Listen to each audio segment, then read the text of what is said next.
মোৰ ইচ্ছা আৰু মোৰ সপোন হ'ল জীৱনত বহুত ডাঙৰ কিবা কাম কৰা। ডাঙৰ মানে বহুতেই ডাঙৰ। আৰু এই যিটো জীৱনত বহুত ডাঙৰ কিবা কৰাৰ বীজ, সেই বীজটো ৰোপণ কৰিছিল এই ব্যক্তিজনে, সন্দীপ মহেশ্বৰী মাই গুৰুজী। আৰু এওঁৰ পৰাই আৰম্ভ হয় মোৰ ছেল্ফ ইম্প্ৰুভমেণ্টৰ জাৰ্ণি।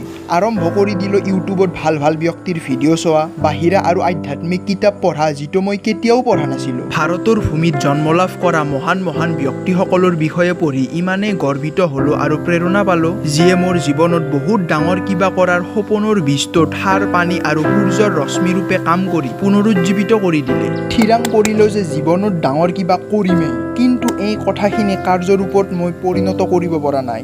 আৰু তাৰ কাৰণ হৈছে আলস্য। কালি কৰিম কালি কৰিম কালি কৰিম, এনেকৈয়ে বহুত দিন ৱেষ্ট কৰি দিলোঁ। আৰু এনেকৈয়ে যদি থাকোঁ তেতিয়া মোৰ এই সপোনটো সপোন হৈয়ে ৰ'ব। গতিকে এতিয়া সময় হ'ল মোৰ কথা কাৰ্যত পৰিণত কৰা, সপোন বাস্তৱায়িত কৰা। আৰু অন্তিমবাৰৰ কাৰণে এই শব্দটো নিজক কওঁ, কালিৰ পেৰে সঁচাই আৰম্ভ কৰিম, কালি ডে 1 বাছ। গতিকে যুদ্ধ আৰম্ভ হ'ল। এটা পক্ষত ডাঙৰ সপোন দেখা পল্লৱ আৰু আনটো পক্ষত আলস্যৰূপী পল্লৱ। চাওঁ কোন বিজয়ী হয়।